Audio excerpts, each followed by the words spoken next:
What is up, guys? It's your boy Jim Rat Crypto. We're coming at you live every single day at 11 a.m. Eastern. And I just gave a really good opening monologue to myself in my room and didn't press record. And I felt it in my heart too, so it hurt. But anyway, it's a joke. We got Fashion Coder in the green room. You guys know, what have we been talking about the last 3 days? Proof of stake versus proof of work. I make the titles all sorts of things, but I can't stop talking about that. So that's what I end up talking about. But we're also going to talk about Pulsechain because we all know that Pulsechain is a EVM fork and that we had this long wait and that we are now in a proof of stake. We had the merge. We're in a proof of stake consensus mechanism now. And it's all good, right? It's all, good to go. I don't know. Sometimes we want to talk more about that. We'll talk to Fashion Coder. As you all know, she has a developing background, so she can help me and Sam with some of those nuances as we talk about Pulsechain, Ethereum proof of stake, Ethereum proof of work. One more thing I wanted to mention, the girls of the Hexagon army and the Pulsechain army and the Ethereum army are saving all of us guys, literally. They're saving us because they're nice and they're friendly and they don't scream. And they don't curse a lot. And that's what we need more of. And these girls are really making me happy. When I see all the girls on stream at night when I'm chilling, I'm like, oh, thank God. Thank God the girls are getting together and staying with us because they should not be they should have left after our first disgusting jokes and how we never stop shutting up about stuff. But they're here and I want to start bringing them on the show more often. So Fashion Coder's first in line, Crypto in the Mornings live every single day at 11 a.m. Eastern. Sam's in the green room. We're going to have a really good one. This is going to be a good one.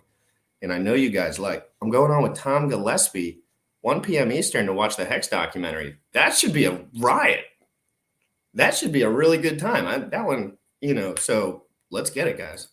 You already know what time it is. Crypto in the morning. Crypto in the morning. Crypto in the morning. Waiting on phone. Crypto in the morning.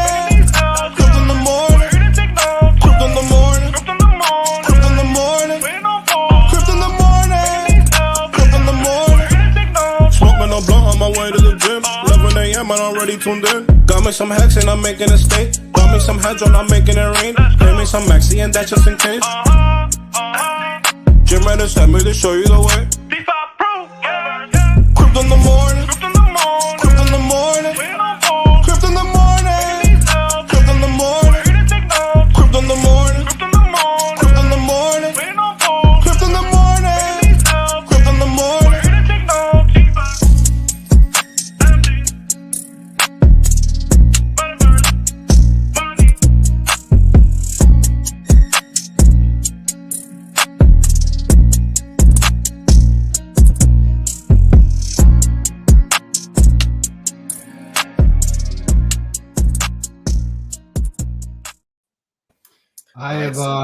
I've been looking forward to this conversation. You told me last night that we were going to be talking to Fashion Coder, and it's actually kind of funny that we're both wearing like the same type of shirts, which has nothing to do with what we're talking about. But you texted me early this morning to get the flannel on. You know that.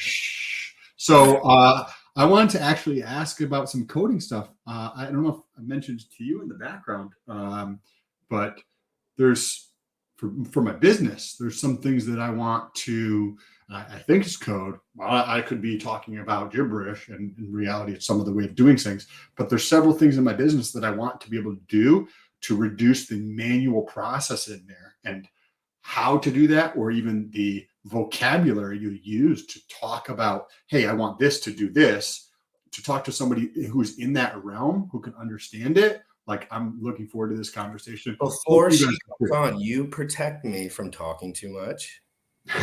That's it. Talking too much. So we're going to be talking to Fashion Coder today. No, but seriously, I want to clip this out, and I'm a show host. I'm just working, okay? I want this to be a beautiful conversation, and sometimes I get a little too excited. So, but I want to bring her on and talk and Sam about the business, all that stuff. Keep it coming. I'm loving that. Sam talking about business, I don't believe it.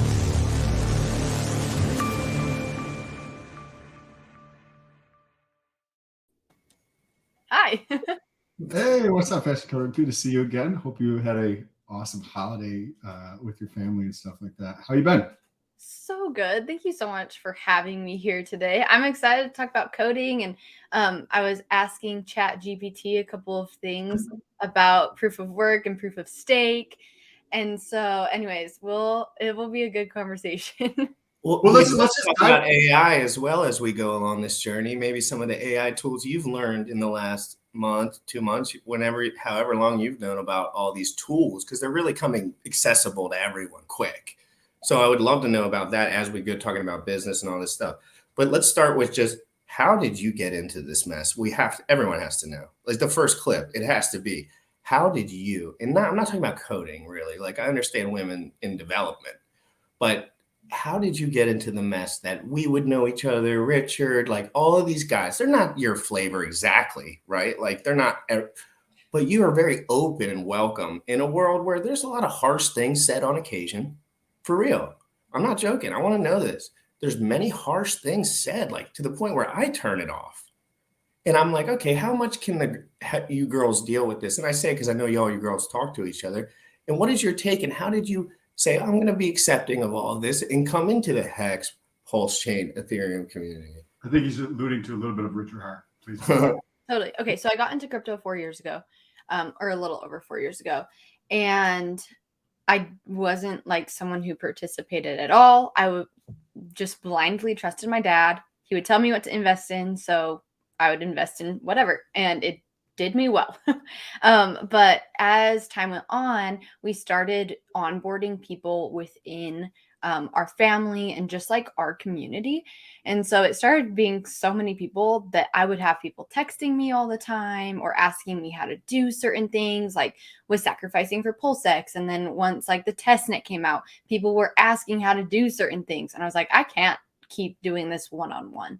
And so my dad for years has been telling me, you need to start a crypto YouTube channel. There's no girls in the space. Like, you need to do it.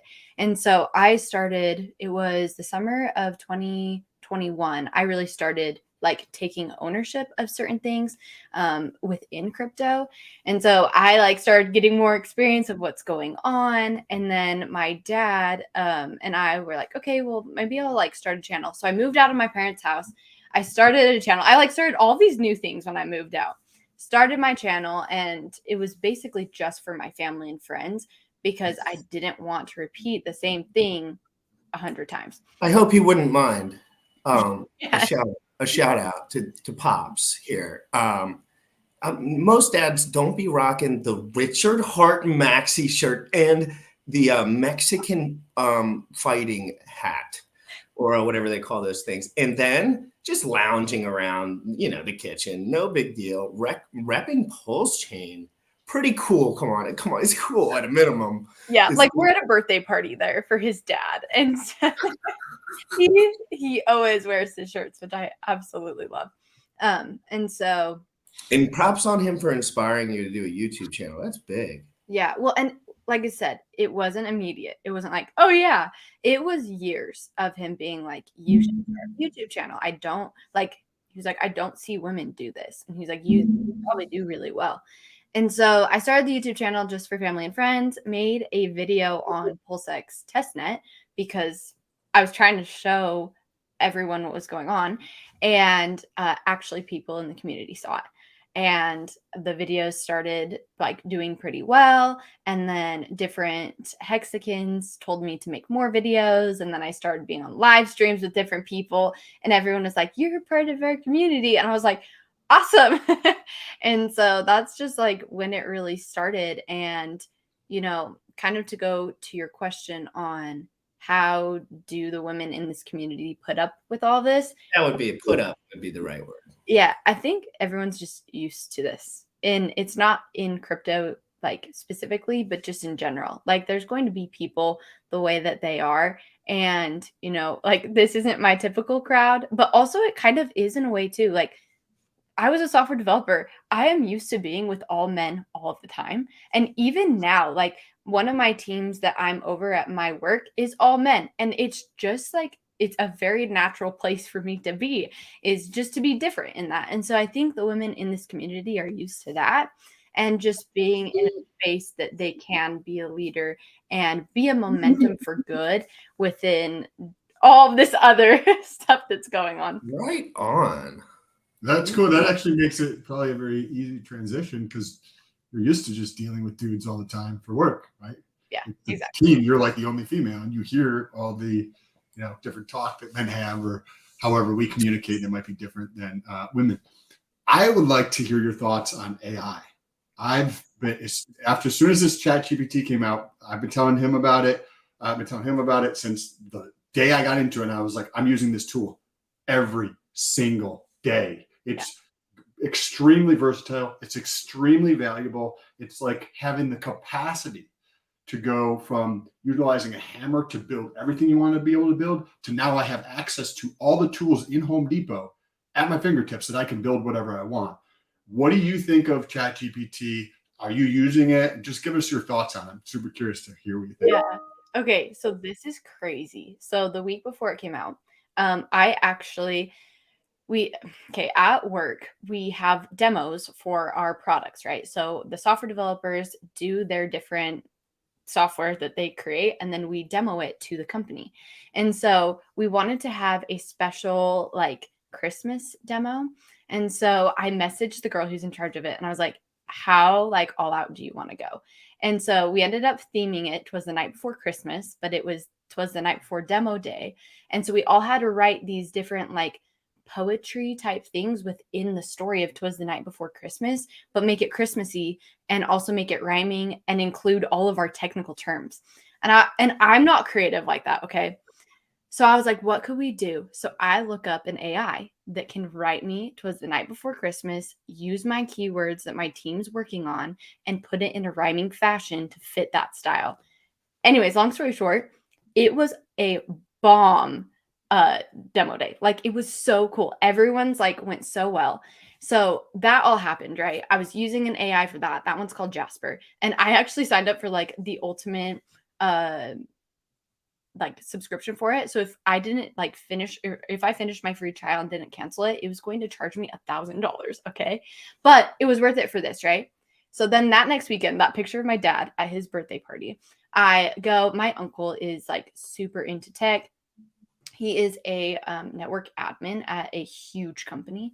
And he was like, have you heard of ChatGPT? And I was like, no, but I was literally using an AI last week to do this specific thing. How long ago was this to now, just so I can reference it? This was December. This was like the first or second week in December. So ChatGPT had just come out at that. Yes. And I think I've been like 3 weeks now that I've used it for the first time, and now every day. Until 4 days ago, I think I could officially say every day. Awesome. Now it's every day. Yeah. No matter what. I mean, yeah, exactly. Right. And so I looked it up right when I got home from the party because I was like, okay, like I might as well. I was using an AI last week and it was so cool. So I've done so many different things within it now. Like I made it write me a business plan for Fashion Coder and like YouTube videos that I should post and like marketing plans for Instagram and TikTok and everything that could be within that. Right. And then I've also used it. I mean, I told it to write me a blockchain that was a fork from Ethereum.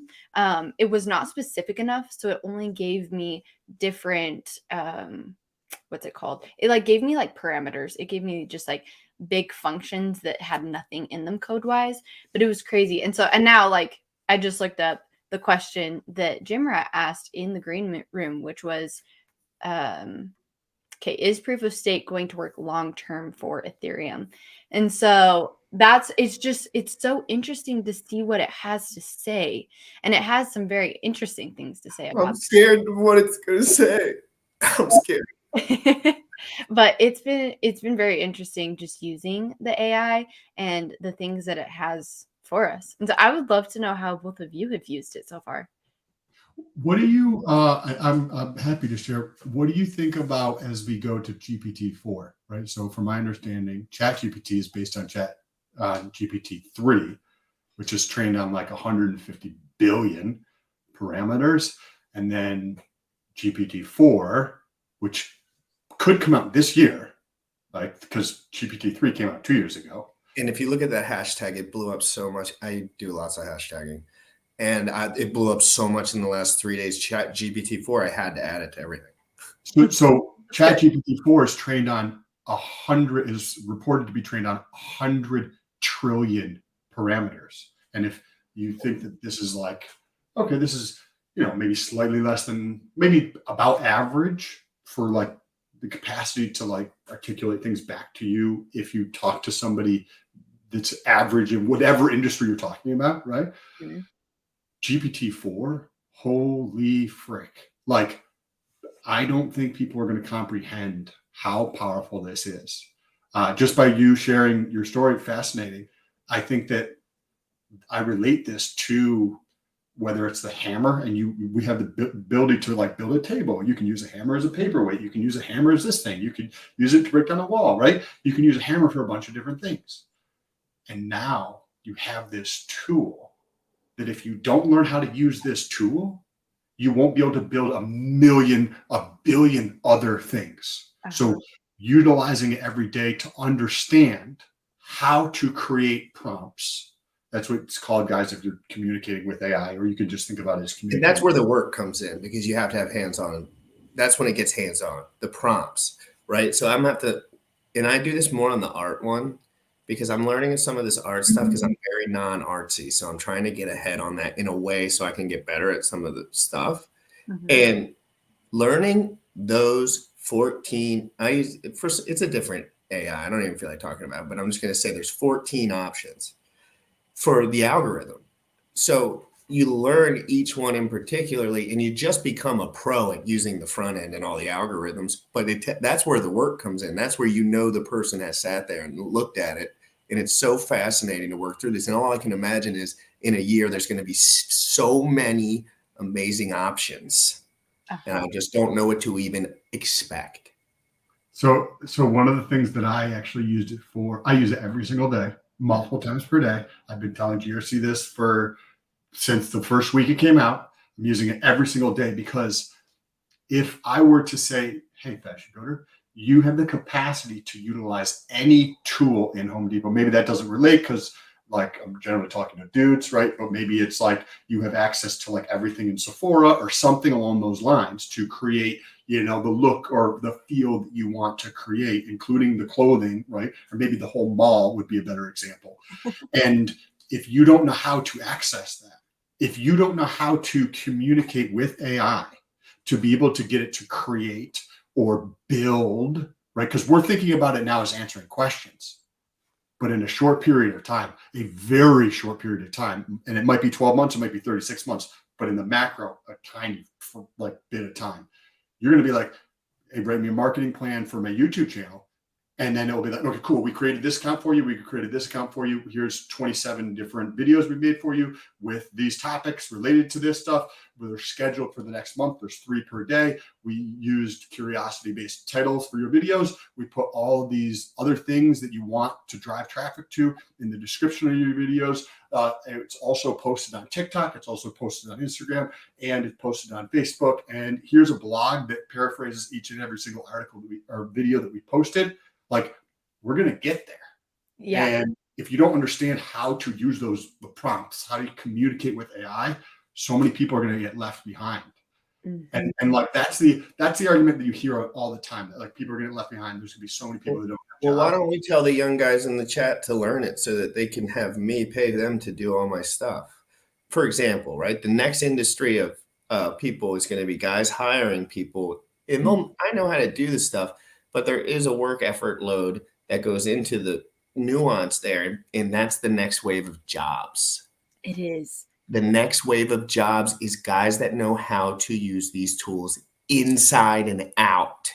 And they have maximum value. If I find any of these guys in the wild and they're not getting paid anything and they're broke and like young, they're valuable and they don't even know it, because these tools to the younger guys sometimes easier to catch up with because they're all in the sauce all the time. If they're sharp, if they're sharp little. But Sam, do you think the job market might open up here? I think that you're going to see a lot of people in the media say that there's jobs. Oh, these people are going to lose their jobs. We need to do something for these people. But what you're saying is correct. And I think you were about to say something, Fashion Coder, that the opportunity set has just 1,000x'd. You can do anything now with ChatGPT. The possibilities for you to create whatever you want have just opened those doors. It's up to you, the person listening or watching, to take responsibility for your life to be able to do that. And I think you're going to have this many people offset globally, but you're going to have 10x that in terms of the amount of opportunity that is set forth for people that never had opportunity before to use the code. You can use ChatGPT as a teacher to learn how to code in Python that you couldn't do before, and ask it questions as a teacher and get it all back in real time. And it's not perfect, but if you understand and you learn how to do this stuff, I mean, the possibility set of what has just opened up, like we as a society, as a humans, we look at negative shit, but in reality, this has just opened up so many doors for things. Yeah. Are you utilizing this every day for work purposes? So not for my specific work. I'm not sure how to actually utilize it for my work right now because I don't develop right now.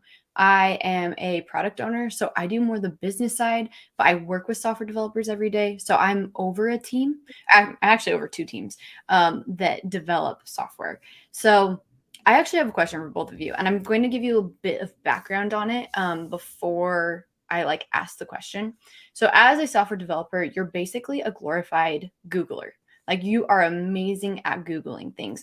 And the reason why is because you have to go in, you Google a certain statement, right? And this is what we all do, right? We have a question, we type it in Google, we search it and see what comes up. But then the next step, usually as a software developer, is you are trying to find a specific line of code that can assess what you are doing in your own code. So then you see whatever came up in the Google search, and then you go back and you redo your Google search to be more specific in what you're looking for. And it's an iteration. Sometimes it could take 10 searches, but you get so good at Googling. And that's a weird thing to say because we all Google things, but as a developer, you become really honed in on how to make a Google search. So as I've gone through this AI, I have used that skill of okay, how specific am I trying to get in the answer that I'm getting from the AI? And so my question to both of you is, first and foremost, good job for using the AI every single day because it will train you to be able to get to that spot. But has it been difficult putting in search prompts and getting the answers that you're looking for? Or have you been able to kind of figure out how to search to be able to get your answer? GRC, do you have any thoughts on that? My title, I just do for so far in my journey, I've been trying to double down on my YouTube channel. So I'm just doing titles and, I use AI software to do my clips, and I use AI software to prompt everything out. And a lot of the times the words don't come up the way I want them to, or they're spelled wrong, right? So there's a lot of ways that you can fine tune it as you go, but I haven't done answering questions for myself yet. I've just done I want 11 clips and I want them to be beautiful and I want them. And that's what I've been doing the last day or two. And before that, I was just learning about coding really from ChatGPT. And I think all the answers were easy. My answers that I needed were simple. I wanted to learn about Lighthouse. I remember I was looking up the Lighthouse stuff, and we actually are going to go into a segment about crypto, and I want to open that up too. But Sam, have you had, and I've been doing the art stuff as well, which is just kind of different. So I haven't really worked on the intellectual side of it too much yet. I'm using it for all sorts of different stuff, for marketing emails, for titles to videos, for titles, for subject line, for preview lines, for ideas, for doing what you just did with looking up information. And I'm using it probably more than Google at this point, because it's every single day I'm just using this perpetually. And what you're saying about the prompts, if you were just hey, Sam, I want to make more money, then I'd be here you go, Patrick, here's $1. You just made more money, right? And then that's what the AI comes back as the answer, right? You just got another $1, you made more money. You happy? No, because you didn't ask a good question, right? Mm-hmm. Or somebody who's hey, I want to lose weight. Cool. They're hey, I want to lose weight. Okay, cool. We'll stop eating today and you will lose weight. Cool. Then you just lost weight. But the quality of the question dictates the quality of the answer. And so I think that as a collective, if you look at this as a consciousness of the world, AI has the power to help raise or open up people's consciousness to like the realization that like you're in charge of your life. You're in charge of how you feel. You're in charge of all these things by asking these questions, right? Because a lot of people are in a circle of friends or community of social people that they're not honest with them, right? So if you're like, hey, Sam, hey, I don't want to lose more. Hey, I know it's the system fucks you up. You can't make more money, right? Like you're just getting held down oppressed by the patriarchy, right? White man bad, right? This kind of thing. Then that's not being honest with you about how you can actually make more money. And by having a tool that allows you to get like, it's not perfect, it's not 100% accurate, but there's a greater level of honesty involved in this, depending on how you ask the questions.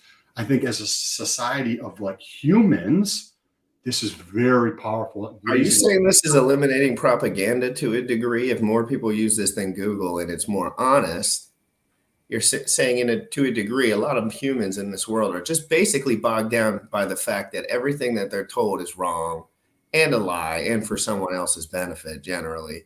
And it just comes in from all angles, right? You're just like, you become that human being. You're like, I'll just just stop dealing with, whatever you say, I'll do it because you're talking too much. And now you can take your life in your own hands, learn everyone's saying the proper information, at least for at the time, can really change the consciousness of the world. Like if you were asking me right back 5-6 years ago, hey, how do I put on muscle, or how do I put on like whatever, when we had connected, right? And I was just telling you, garbage, right? Then you're not going to make the progress you want to make in your life because I'm not being honest with you in the answer that I give back to you. Or you don't know the answer. In some cases, a lot of the guys, correct. I've paid many $100 to guys that do not have the proper answers. But there's a lot of people who don't give the correct information for selfish purposes because I want you to buy something, I want you to do this, I want to manipulate you in some way. But when you have something that if you say you want to do something, right, you have to be aware enough to recognize that that's a bad question because it's like, okay, you want more money? Okay, cool. There's 7 cents stuck in your fucking sofa. Go pick it up and then you just have more money, right? But that's not the answer they're looking for. So then they get better at asking better questions. And you don't have as much of that bias of like me and being human trying to manipulate you in some fashion. Surely there's manipulation. Surely there's bias here. We're not saying there's not, but you can get a little bit less of that with this AI. You had mentioned earlier, Fashion Coder, that you're like, hey, let me try using this to write a blockchain, right? And it wasn't perfect or anything like that, but I wanted to ask you about proof of work versus proof of stake. Like we just went through the merge, right, of like Ethereum switching to proof of stake. Mm-hmm. I'm a big fan of proof of work. And when you look at proof of stake, it's like, I don't want to go north and I start walking north. And north is the direction that increases centralization and power. And what do we know about absolute power? Is that it corrupts people or gives them the influence to make decisions that like are like perceived as corruption in the long run. So when you look at this and you look at POS and it's increasing centralization, it's increasing the power in the hands of fewer people, like that just doesn't seem like an intelligent thing for me, like to like, hey, I don't want that direction for society as a whole. What are your personal thoughts on this? And then what do you think about like the simplicity of proof of work, several hundred lines of code, versus proof of stake, tens of thousands, hundreds of thousands of lines of code? Yeah. I think it's interesting, just the part that you brought up of like, it's moving towards centralization, and aren't we trying to like move towards decentralization? Like we're taking steps back, right? And I understand that like with proof of stake, it's supposed to be more environmentally friendly, right? And there is that whole side of the argument, and that's why a lot of people do like proof of stake. I feel like I don't really have an opinion, which is do you believe that argument? Let's start there. Do you believe that ESG is a real thing, or do you believe that it actually creates good opportunities? Because if you look at the Bitcoin community, I can get a Bitcoin miner that I use as a hot water heater so that I don't have to have a hot water heater. I have a Bitcoin miner that the net of the electricity and the Bitcoin I mine is a lower cost to me. Or I'm in Florida, but I have family in New York. I could set up a Bitcoin miner that works as a heater for them in the winter, and they earn BTC. Or off-gassing of methane and other gases can now be recaptured because it's profitable to do so with Bitcoin. So like, is the ESG a real argument, or is it more so for propaganda and political reasons to manipulate people to push them in one direction so that I can control them? And I'm not saying one way or another. I want to get your thoughts. I feel like it could be both, honestly, because I do know people, like I had this one coworker at one point in time that he was a Bitcoin miner, but he, like everything on his entire property was by solar power. And so it was like, oh, well, like that's not doing anything, you know, like he's using that. But I think it could probably be both extremes, right? That people are very smart and they use it as like a water heater or whatever it is. But then on the other side, like people are abusing that system. And I think whether you're doing proof of stake or proof of work, there is going to be abuse in some way on some form within both of them. Because there's always going to be people like that that just want to exploit the system in being able to, you know, get the best reward for themselves regardless of what's going on with them. But no, that's a good question. I feel like these aren't really things I've thought about. And I feel like it could be both ways. And I don't think I've ever proof of work is exploited, like, because you're on both sides, right? Like you could exploit one system given the you know the set of opportunities to manipulate it, and then on the other side you could. But do you think that like proof of work is so like on top of the centralization standpoint, there's the argument that like if I'm mining, right? You said you had a coworker that was mining. Yeah. How did you find out about that? Because he told you, because he's probably excited that he's like, hey, you know what? I'm making money and I don't pay for it because I have solar. And so it reduces my costs on things and I just generate crypto, right? So another argument for proof of work is that it's a great mechanism for like expanding marketing pieces of things, because when you talk to friends who've never been in crypto before, there's a giant divide, right?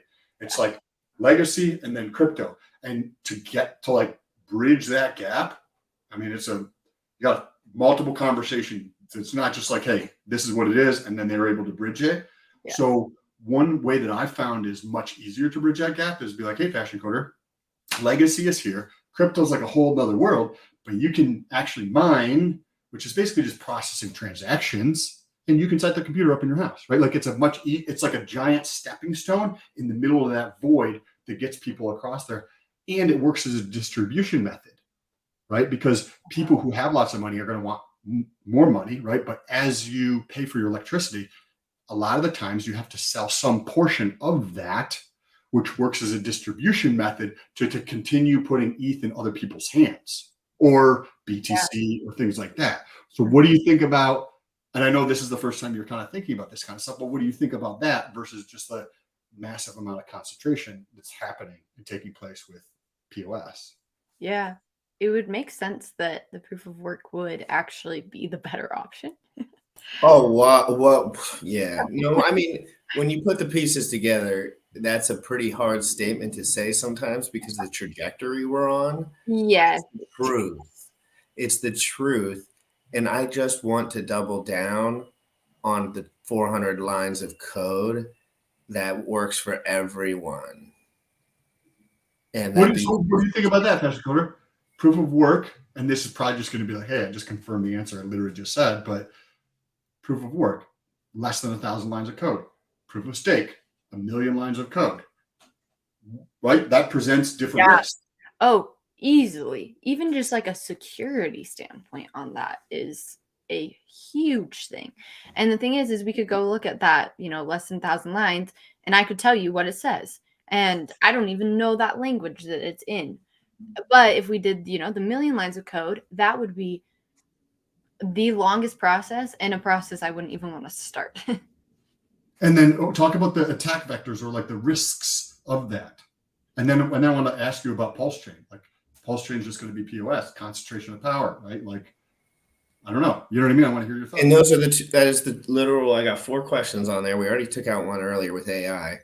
and this would be the other one, Pulsechain POS, and we made it down this road. So let's keep going down this road. Yeah. So the security part of it, okay, there can be security threats even with less lines of code, right? So something, as long as it's made in a robustness, it's okay. But actually, what I looked up in Chat GPT, what it talked about is, I'll just read this. Whether POS will work long term for Ethereum is an open question. The mechanism has not been used on such a large and complex network, and so they don't know if it will be good scalability wise.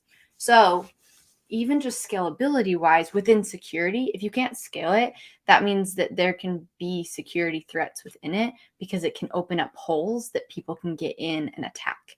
So the fact that there are more lines of code, like, it is a bit of a concern, but some projects have a lot of lines of code and they're amazing, great security, but there's more going on, so there's more that could potentially be attacked too.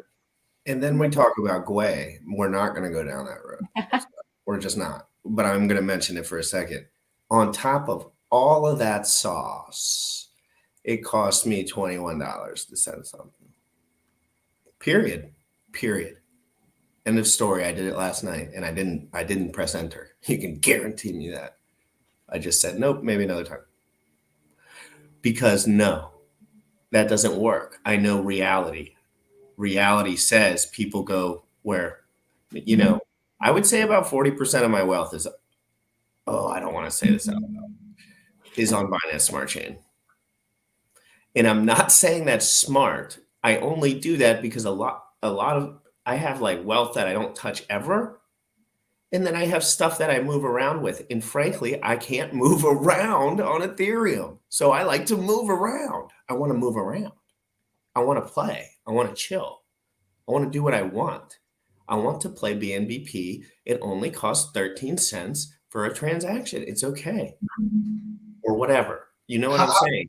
And I get worried that I ask Cookies. Do you guys know Cookies? Hex Orca. I asked him yesterday, what's the biggest concern ETH POS? And he said that it'll go to 0. And I said, you know me, I talk about it all day. I can't stop.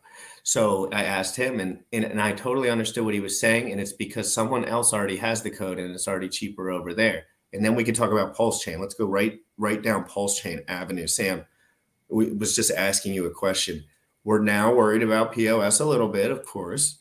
It's taking a very long time to do this stuff, which makes perfect sense to me, clearly.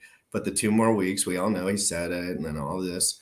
So what do you think about moving forward the fork of Pulsechain and how things are going in your eyes, and maybe some of the complications that we talked about earlier with proof of stake and stuff like this? What's your opinion on all that? Yeah. Well, so I haven't thought of the whole proof of work, proof of stake thing before. So adding that to Pulsechain, I don't know. It's a good question because it sounds like it is a bit of a concern just in general. The thing about Pulsechain, though, is the developers that are on it, they seem to be very good developers. The fact that they're finding bugs in other chains that those developers haven't found, like, let me just tell you that from a developer's perspective, going into someone else's code is really hard. And so the fact that they've forked it and then have to use it on their own, like, that is an intense thing. So them being able to even find a bug in it, like, shows that they're very diligent and that they're good developers. So if they Can I say that real quick? I did an episode with Jack Levin 2 days ago, and something I was surprised that he mentioned was the Pulsechain developers are very good, in my opinion. He said that. really, And he's pretty honest when he talks, and he just goes on a stream of consciousness, kind of just keeps going.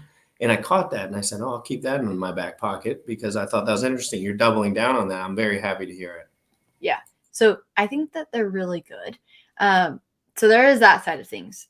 So if they are going to move forward with POS, I think that they're probably the best people to move forward with it because they're such good developers. There's the security and the centralization is just something that I have. Not saying that price isn't going to go up because that's why the EIP 1551 was in place to set the stage for the next thing, to increase centralization because they want the price to go up, right? The holders of the token want the price to go up, so they're going to make decisions that are in their benefit, right? Mhm. And so like you have the same game over on Pulse, right? But then you're like, well, you know how today, if you were to relate this conversation to, say, mainstream media and like actual news, and you can define, say, this show is actual news, your YouTube channel, Twitter, like people being honest.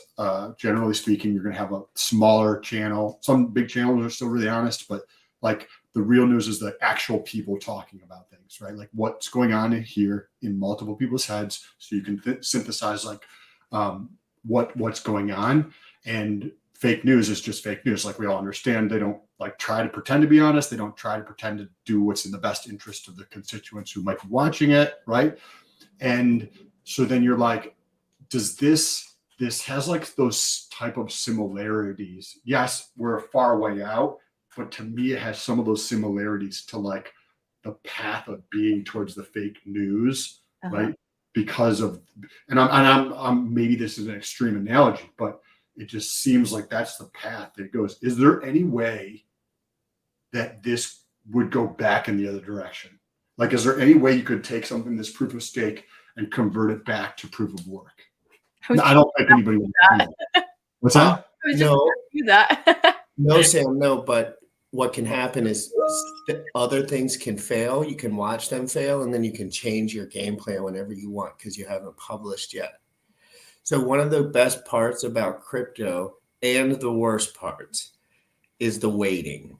Waiting in time give you more value than anything in cryptocurrency and more pain than anything in cryptocurrency because time is the most valuable thing.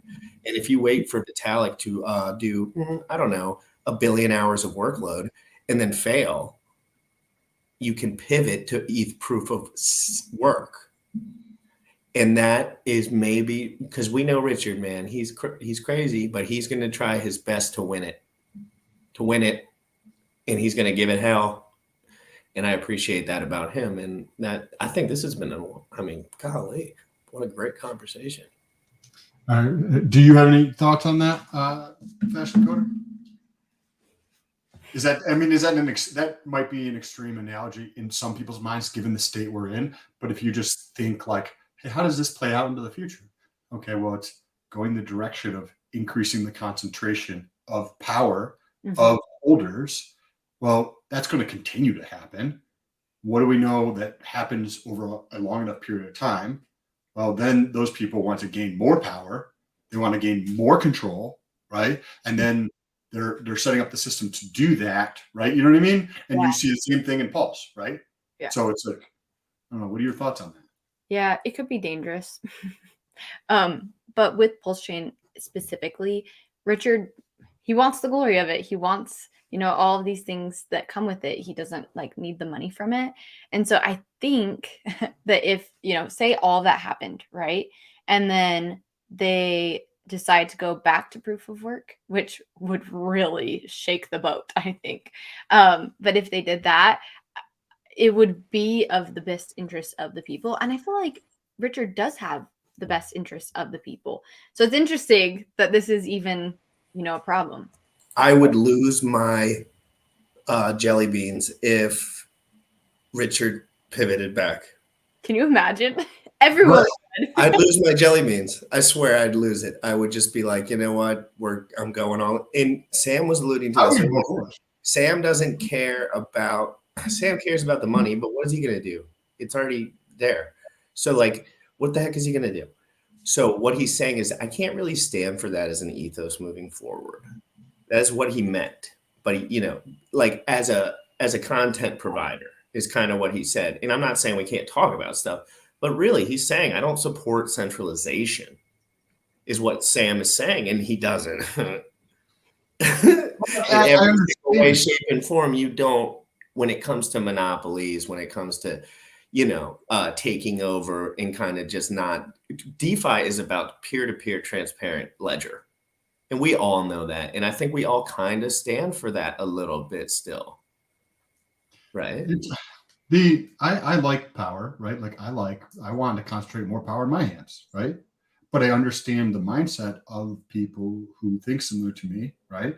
And if you look at history, I think Winston Churchill said something like, paraphrasing, the longer you look back at history, the further you can see into the future, right? And if you look back at history, like when you go on a path that does this, like, yes, if I was in those positions, I would do the same thing. I would do what's in my best interest. I don't give a shit about these peasants, right? Or the ideological idea of decentralization. I'm going to do what's in my best interest, right? And I understand, Richard making the decision that way, Vitalik and that community being, I think it's a little bit more on the propaganda side with the ESG stuff, and like that played a bigger role than people like to think. But I don't necessarily think that leads into a good solution in the long term for like the people of the planet. If you look back at history on how like things have played out, but we can transition to a new. No, I want 1 second, and I'm just going to transition into asking her about Zen crypto. And remember, Zen. I talked to Jack Levent 2 days ago about a layer 1 that he potentially would be creating that uses Zen for gas. Oh. So what if he pivoted to proof of work? I'm not saying he said any of this stuff, and he really does like proof of stake. But I mean, everyone's learning about this stuff. Come on, nobody's a superhero here. But he's pretty good, and I'm excited about Zen crypto. And I get a lot of hate. I get so much hate. And I never said a damn thing wrong until people started really coming at me. Like, you get angry sometimes and you want to, but I stopped fighting any fights. There's no fights anymore. I'm too busy. So it's basically, my thoughts on Zen is that it's cool. I spent very little US dollar on it, and I had a really fun experience. Lots of more people talking, lots of more people chatting, lots of more people building. And then Richard kind of says, I hate all that stuff and it's a scam. And I get it. There is a competition here. He is the CEO of sorts. Okay. But I wanted to know what you thought about Zen individually, about just the way, what you've seen, what you've interacted with, and your thoughts on Zen crypto. Yeah. So I do like it. And I know that people are getting hate in this community for saying that. But I mean, someone said it in the chat, like, I did post videos about it early on. And so I did get into it early on. And same here, like, I have very little US dollars in it. But I like Jack. I think he's awesome. And I think that he has a lot of potential. And so kind of like how I like Richard, like, I think that any projects that Jack does, like, I want to know about them. And I'm actually a part of their developer group. And so I know Jack reached out to me and was like, hey, do you want to be a part of this? And so, like, I'm a part of their Watch out for all the hate on Twitter after this. Oh, I'm wrecked. This is just wrecking me. They're just gonna blame it on me somehow. They won't say anything to Jack. Fashion Coder will move on with their lives appropriately after this. And GRC will have grown men probably finding his phone number, calling him, saying, I'm going to down low with demons. But go ahead, please. Yeah, and so I don't develop with them or anything, but I'm a part of their Telegram group, so I get to see what they're developing, which is really cool. And so it's just neat to kind of like be behind the scenes. So I get to see what they're doing, and they're doing all these different projects. And so thankful for Jack for like reaching out to me and asking me to be a part of that group, because I think it's interesting. And so yeah. So, I mean, I really like Jack. And so I do want to see what he has going on. What do you think? What I mean, she gets a pass. I'll continue hating on Jack. It's okay. Hey, girls have a hard time gaining a respect level in crypto, so we'll give it to them on not getting all the hate level. They have to grind probably a little bit harder just to get people to. And everyone thinks you're amazingly smart now, and that's a hard journey, as a woman. Just because no one really knows you, you wouldn't know your background. You're kind of just saying, but people believe you and trust you, and I think an episode with you and Jack at some point away from my channel, go away somewhere over your channel or his, would just be great. And I think it would be an open-minded conversation. So been you just keeping up with the Joneses as far as then? Like, do you just like read some of the information and just? Yeah, exactly. Yeah. And I'll sometimes people will ask questions in that developer chat, And so I'll like go through and like look at them just because, you know, I don't develop right now, which is like sad, but it's good. And so it kind of is like my fix of getting like coding in, of seeing what people are doing and seeing what like the latest trends are in coding and stuff like that. How do you see the AI, right, impacting coding? Is it making you way faster? So I think it's going to be very interesting. I've used it to code a couple of things, nothing that I've like gone in and actually used, but it's going to be interesting to see how schools teach coding now. Like because my bachelor's degree is in computer science. And so, you know, every single class I had all these projects that I had to do that were coding. I could literally just come in here, and I did it earlier today actually. And I just typed something in and I was like, write me the code for a palindrome in C#. And it wrote me it like just super quick. And that, you know, probably would have taken me like maybe an hour or two to write like on my own when I was in school. And so it's going to be crazy. I don't even know the effects that it will have, because it's going to be a big impact. And I don't even think any of us really know what that's going to look like. Well, you just said like that literally to write you that thing in C# or something, right? You said that would have taken you a couple hours, right? To Yeah, write that. especially when I was just learning too. And like you did it like that, right? So I don't know, it's interesting. This is 100% selfish personal question.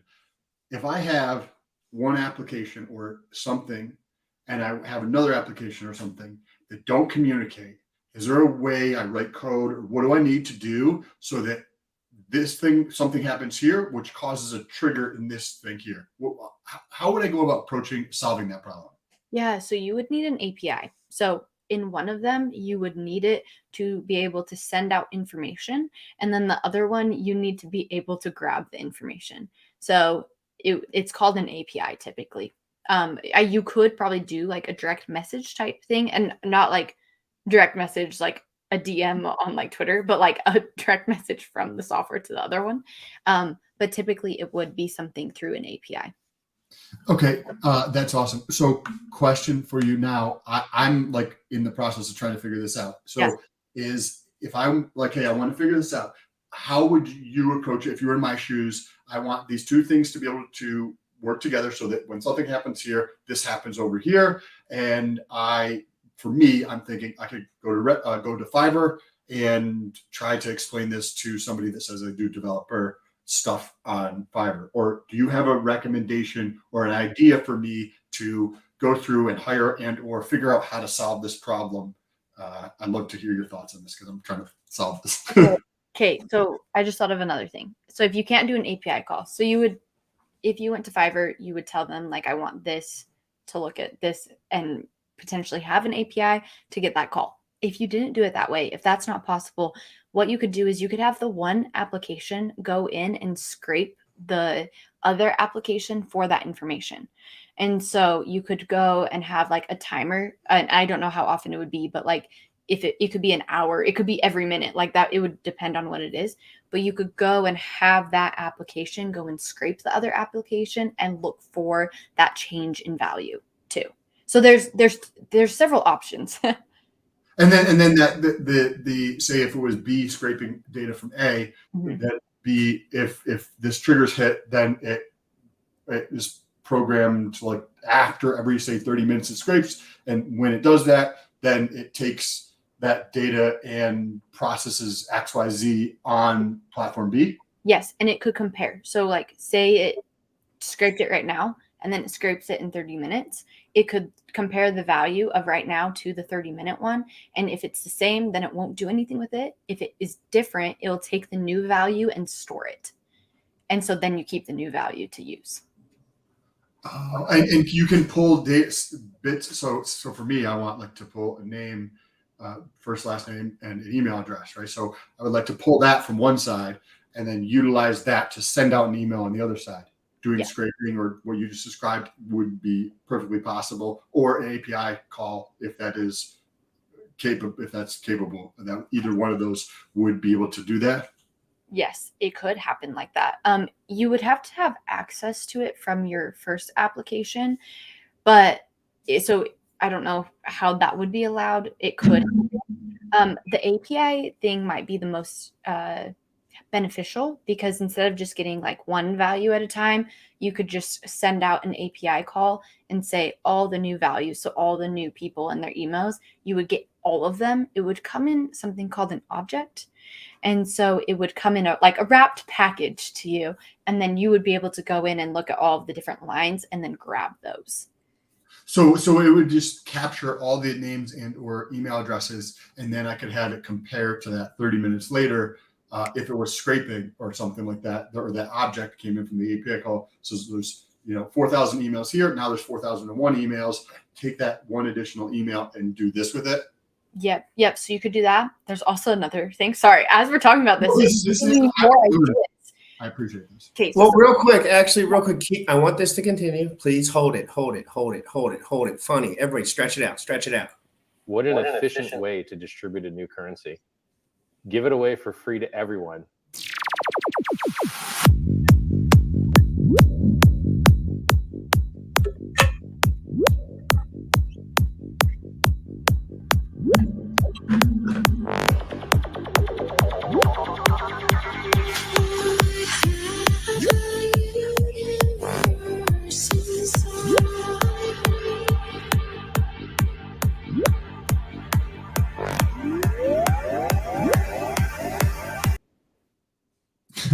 So, sorry, Jack actually retweeted that. He clipped a little piece of it, and I love Richard, and I can't help but poke and have fun. I just can't. It's just part of my life. And but Jack retweeted that little section and posted that, so I thought it was funny. But everyone stretched out. Get back to your. I was kind of locked in on all this, to be honest. But I wanted everyone. I know the chat was struggling with it because I was. So scraper, one option, API call, and then you were like, ooh, actually, there's a third way you could actually solve this problem as well. Okay, so it's also with an API call, but what you would do is you would get your current date of like date time. Okay, so it'd be like down to the second of when you would. Okay, you would get. That'd be like 0.0. Yeah. So say like an hour ago. Okay. So an hour ago, you sent the API. So you have application A that's wanting information from application B. You get the date time from application A, and you take that, you send it through the API request to application B. It uses that date and then minuses it from it sees anything that has been new since that time. And then you take all of those new items, and then it gets sent back through the API to application A. So that is probably the best option. Okay. So this is very, very helpful for me. So because I'm going to try to articulate this to somebody on Fiverr to explain. Well, you'll have a beautiful clip of it, so you won't have to worry about the articulation. I'll be like, just watch this 10-minute clip here. Thanks to AI software, I can send you a clip in roughly 30 minutes with all the details and the hashtags. Is that something that is complex, or is that something that's routine where hiring somebody on Fiverr for $150 or something is plausible, or is this something that it's like far more complex than that, or where am I on that complexity scale? Yeah. Okay. So it depends on someone's experience, and I don't know on Fiverr. Are you able to find backend developers? Yes. Okay. So it should be easy. Okay, cool. Awesome. Yeah, it shouldn't be something that's extremely hard. They would have to have experience in being able to write an API and then be able to receive an API. But yeah, so that. And then how does something like that get like implemented? So I think it's called a script. I could be 100% wrong, but I think I want this this is for a different project in my business, but I want, and thank you for the consulting here. I appreciate Yes. it. So I want a script written that goes through, and you give this input, it searches the input for something, and then extracts that into a spreadsheet. Yes. Yeah. But it's separate than A and B talking, but it's like, I want to give it this input and I want to be able to pull this thing out there. And I don't want to use like VLOOKUP in like Excel. I want something it's online. It's like a web, you know what I mean? Yes. Okay, so there's two things with this, and I'll tell you the programming terms for it. It's concatenation, and then it's also a regex, which is a regular expression. So Wait, I'm just going to try to repeat myself. Concatenation. Concatenation. Yes. Okay. And then a regex, so regex, so regular expression. And if anyone knows how to program, they typically hate regular expressions. But all you would do is you would create a regular expression that would go in, search the document for that specific like variable that you're giving it of a specific word or whatever. And then it will go in and remove, and it will like give you a whole list of everything that matches that. What if it wasn't the same every time? So that's where the variable comes in. So you're able to enter in an information into a variable, and then it takes that specific variable that's entered in every single time and then can use that. So there's a way to do it. Okay, cool. That's awesome. I appreciate you answering my. Oh yeah, that was good. I was locked in at the end of there. He's like, I just want to get on my teeth. Yeah. No, but there's a couple questions before we wrap up, if you don't mind, Fashion Coder. They're pretty much specific to you. So thank you so much, PNW, for the super chats. $10 super chat, not AI, but could FC please help us plebs understand where the code to crypto sits? As in, where is the hex code, and why can it never go away? Is it on thousands of computers? Okay. So first and foremost, I actually did a live stream about this yesterday with RH Max. We went into some of the code. And I'll link that below right now. So that was good. We didn't get super into it, but I can share the link. If you go to hex.com and you go, let's just do it together, hex.com. I'll share my screen and you can just tell me where to go, what button to click on. That'd be great. Might be easier. Yeah. Pulling this up now. So I'm on hex.com right now. Okay, there perfect. you Go to the little more at the top. And then, oh my gosh, click on security. Okay, scroll to the very bottom. Okay. And then, okay, actually, this is where it's at. Click on developers. Okay, and then see where it says hex verified code. It's a button. Right here? Yep, Okay. that. And let me switch to share this tab. Okay. Awesome. Okay, and then scroll down just a little bit. That's my wallet. Please don't show it. And then there's all the code. So this stuff here, the Yep. gibberish stuff is called code, right? Yep, and there's over 2,000 lines of it. But that's the contract. That's not bad, 2,000 lines. Yeah, it's really not. For something that is never going to be touched, it's not bad. Well, 2,000 lines, you can get that. I mean, if we're just talking human capacity of reading, and I knew exactly what I was reading, that's a good day's work to pay attention to. But I mean, when you're talking about proof of stake, which we mentioned many times, we're talking about armies of work for a year. Yeah. That's exactly what we're seeing. They're trying, and it said right on that front page there, hiring developers. Richard Hart is always hiring developers. And I'm pretty sure he said the worst developer, I don't want to say the worst, but maybe the least powerful developer they had makes about $175,000 a year. So if that's something that you're interested in, I can link you with his Telegram links. So to answer PNW's question here, so does that mean, so we have this code here, right? So does that mean all of this code is on the blockchain, which means that if I run a node, I'm effectively running this code? Yeah, so every time that you use Hex, like if you go in and stake, you're hitting that code.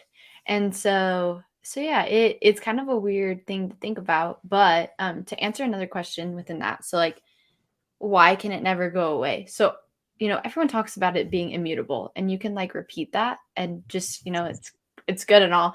But I was like, what does immutable actually mean? Like looking at code, and the first 1,000 line of the code is just like variables. And what a variable is something that you store information in. And so if you actually look at line 718, it is the 5555 max day stake. 718. This is absolutely phenomenally interesting. Yes. Okay. See right there. So you know how you can only do a max length stake of 5,555 days? That is the line of code right there that allows that to happen. So anytime that you're going in and like interacting, so if you're ending a stake, if you're starting a stake, anything like that, it goes through this code. We're gonna dive. And so when people say that it lives on forever, like that's because this is Etherscan, and if you're running like a full node, does that mean you have the code in your node, or how does that work? Or well, there's also 13 front ends that are spun up by different communities for Hex that you can stake on, which kind of those aren't running the code though. That's just kind of like the access point, from my understanding. Yeah, no, for sure. But I'm saying, like, as far as access points, like Hex.com is not the only spot. Just so people know that, like, I've staked on other platforms before, and they're really just a version of the same exact thing. They just have different cute pictures and stuff. Yeah. So I'm not sure with the whole node thing, to be honest. I don't know crypto coding as well, which is unfortunate. That's actually one of my goals this year, is to get better at that. But yeah, I'm not sure about the whole node thing. Okay, interesting. There's one more. Well, I can figure that out via someone else for you, Sam. So that question will go on my list, and I will ask someone who knows the answers to these questions. And whether it's Charles or Richard, I'll find that damn shit out, Charles. I know you know this stuff. I know I've been perching at Charles Hoskinson to come on the show. You better believe it. Zen is horizontal, reaching millions of users. Things built on the top is vertical. More than 30 devs working on Zen project right now. Yeah, the dev world. Jack was telling me about Metcalfe's law in the developing world, and it was super interesting. He was like, how many dev? And he was saying, again, there's a lot of nuance here, and I'm probably missing some of it. But he was saying when you get a certain amount of devs working at a certain pace every single day, and there's more users coming in, there's a Metcalfe's law for users, and then there's like a Metcalfe's law for how much information can these really smart guys spin up comparatively to where we're at in the world of crypto, and how fast. Like, it's like these guys, when they're really working, but more users are coming in. The user thing is important too. Zen is clearly seeing user activity. And he said these devs, like, putting their minds together, and it like creates like a never ending web. Literally, he was like, it's never ending. The ideas that they come up with are never ending. Now, a lot of them are not good, but they're never ending. It's a never ending stream of consciousness for better ideas. And everyone knows the rules. We all know the rules. You can imagine, Sam, 30 guys like you, but they knew how to code really good. And they were thinking all day long, and they worked for you. That would be do was get the best 10 ideas from the day, and all you had to deal with was them telling you them. The idea. I want a developer team now. I'm trying to motivate Sam to just do, like, you know, when a guy gets old and he can't play baseball anymore, but his kid's got a really damn good shot at it. Like, I'm like just telling everyone that I know that's the smartest, because Sam's a little bit more, he's better at digesting information than me, because he has probably just a decade more of experience. It's crazy work ethic, but experience wise, he's ahead of me. I spent a lot of time. So I'm catching up on all that, but I have you know, it's been fun. And in crypto, it's not complicated. The base level understanding of crypto that 99% of people don't have, that they think is very complicated, is really not complicated. Providing liquidity, Uniswap v3, not complicated. All these concepts are just different words that confuse the S out of people, because they're not the words they hear. And so the more you hear those words, the more you watch Fashion Coder. And let me pull up her YouTube channel before we close here, because you should subscribe to this every single day. You should go 1-2 punch, crypto in the morning, then get down to the details with Fashion Coder. Look at this. Look how beautiful this channel is. Mine is a wreck compared to this, like, as far as just off first glance. And let's just read the titles for her last 6 videos. My complete Pulsechain tutorial, that was on the Hex conference that was going on this weekend. That was pumping. 2023 bull market predictions. Pulsechain launch routine. I don't really know what that means, but you guys might know what that means. The year of Pulsechain. So she's talking about, 2023 here. Famous token, wait. Okay, now we're getting into the stuff that I should be watching. Famous token, wait. And what is that one? Have you done a video on that one that everyone has been talking about for the last 2 days? A free airdrop for Hex stakers. It's called like Curricula. Oh, I've been tagged in that a lot. Yeah, I'm getting tagged in that stuff too, like crazy. And supposedly people are getting a good amount of money because of their Hex stakes. Maybe me and Sam will cover that tomorrow at 11 a.m. Eastern, or tonight when we do pre-recorded videos now, secret. But anyway, I'm doubling down on my YouTube channel, and it seems like she's and remember when I talked to you last time, you were like in the middle of wondering whether, I don't know if you were wondering, but you were like, I just do YouTube, it's fun. It seems like you've really taken a liking to it. Yeah, I do like it. It's been fun. I actually did a rebrand. So I've completely rebranded everything Fashion Coder. And so it's going to eventually show up. So as you can see, those 3 videos that like all look similar-ish, that's going to be the rebrand. And then I've like redone every single like profile picture, background images, everything like that. And so I've rebranded that. I've started doing TikToks. I've started doing YouTube Shorts. And then I'm also going to be doing normal videos too. Something that I've been doing getting ready with me videos actually. Oh, you're crushing. You're so crushing it. God darn it. So those have been really fun because I want to bring more women in. And some people in this community have been really upset that I do the get ready with me videos. They think I'm lowering myself. And I'm like, no, like I'm trying to get women into it because I like watching makeup videos. So if I can talk about crypto and make a makeup video with it, like it's just a combination of both. It's about providing value to human beings. And if there's watch time and click time on those videos, I don't care what the genre is. I don't care if it's clipping your toenails. Like if people need, I'm sure you have tips in there that you've learned from a decade. Exactly, right? You've learned these things over a decade and you care about those things. So it's like, yeah, I'll tell the girls how to do that. And if anyone ever starts coming at you like that, you give them absolute brutal, no regrets, block them. Yeah. As you do go through the rebranding, one cool use for ChatGPT is grabbing your current title for your video and putting it into ChatGPT and be like, okay, say my name is Pulsechain Loss. Okay, cool. Now that'd be like, ChatGPT, give me 10 examples of a curiosity-based YouTube title given this, and give them the information, and then you get 10 examples and you might like one of them, or you can tell like, okay, take number 3 and number 5 and give me 10 more or something like that.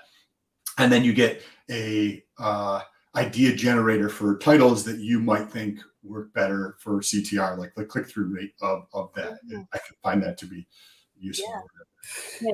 That thing that he dropped in the private, you use that immediately. It'll save you 3 hours. I guarantee daily. Okay. If you post a lot of videos, if you're a video poster, because my time went from, I was doing one live stream and one clip taking me roughly 3 hours because I had to do the whole thing, obviously, and then download it. Now within those same hours, I am publishing 5 way better clips of awesome specific points. It runs the title for me. It runs the description for me, throws up the subtitles for me, and then it gives you 100 options for layouts. And all you have to do is find the layouts you kind of like and just download videos into it. Cool. And talking about the AI, right? Like I pay somebody in another country I taught them how to use the AI and to use the AI to create content for me based upon my content out there. So it comes out like edited already with captions, with backgrounds, with all that shit. And then he can just go through and post that stuff for me. So things like these tools are opening up the possibilities, right? Like I'll pay this dude $400, right? Yeah. At the same time, his dad running a shop makes $500 a month, right? He's doing this stuff from here with software that I'm paying for, all like just on his phone. And he's making almost as much as his dad. And I'm sure that I'll add more responsibilities because I know what his financial goal is, and I'd like to help him get there over the next couple months as I continue to learn and grow with him. You know what I mean? So AI is opening up all sorts of doors for cool stuff. But Fashion Coder, I appreciate you coming on, and I appreciate you answering my selfish questions about this. Where can people find you? Yeah, so Fashion Coder on YouTube. I actually do want to tell everyone about this today. So, you know, when Richard went over like what's been going on with Pulsechain at the Hex conference, and it didn't make sense. Yeah, it didn't make no sense to me. So I'm coming out with a video today at 2 p.m. Mountain Standard Time. I wrote out a vocabulary list of everything that he talked about, and I go over the vocabulary list and then watch it and have it next to it. So anyways, I'm going to release that video today. So if you're interested in a more explained version of what he talked about, I have that coming out today. Don't copyright me, strike it when me and Sam look at it tomorrow at 11 a.m. Eastern, probably, because we're gonna pick through some. I always put links below now. I'm getting better at it. You know, it does take time and I focus, but I'm putting links for everything. I got all your links below. I think I shuffled your links through the chat a few times as we went, so they got to your YouTube. But they need to be following your YouTube page, ASAP Rocky. We're neck and neck on followers, which is concerning to GRC because I'm a competitive guy. No, I'm just kidding. I just want everyone in this. I want more people in all of this. I don't care as much. I work really hard and I kind of know where my fate lands if I do things properly. And I just want others to join. I've been blessed in a lot of ways and I don't feel the angst that I feel a lot of guys feel that when they're getting into this kind of situation, learning about money, learning about finances, education. I just want to be an open-minded, non-bias, keyword non-bias for me, for my channel, so people can feel like there's some clarity in the world. And I think you do that too with your channel. Thank you. So let's get it going, guys. Crypto in the morning, every single day. Go to her Twitter and check it. She has a good Twitter too. Lots of fun. Go on a little fun journey looking through her videos and stuff on Twitter. Pulsechain video right on the top of her Twitter. Very good video, guys. Everyone have an amazing day. Crypto in the morning. Wait, before we go, I'm going live with Tom Gillespie in 35 minutes. His first ever live stream appearance. And I want everyone to be in the chat because I think it's going to be a good one. Here, let me just pull this up and then we're going to go straight to the Crypto in the Morning song, DeFi Proof, going live with Tom Gill to watch and discuss his amazing Hex documentary live at 1 p.m. Eastern. This is going to be a banger. If this dude blows me off, I'm going to find his ass and I'm going to put him into a full Nelson. Okay, so Tom, no, but we've been chatting on it. It's a go. We're going to pump his bags a little, if you know what I'm saying. I love supporting people that put in a lot of effort. I'm a passion project kind of guy. I just love the passion in the world. And if you watch his 4-hour Hex documentary, I don't care, good, bad, or ugly. I watched a good amount of it too. It was amazing. Even Sam enjoyed it. So, and I say that because sometimes he thinks things are lame. But like, I'm out of here. Thank you so much, Fashion Coder. This has been amazing. I'm going to clip all this up, so you'll probably see a bunch of clips. And I've been trying to do everything a little bit more better. Awesome. Thank you so much for having me. So great to talk to both of you and see both of you. I agree, and it was amazing meeting you in Vegas and your father. I'm glad we all got to do that. Oh, me too.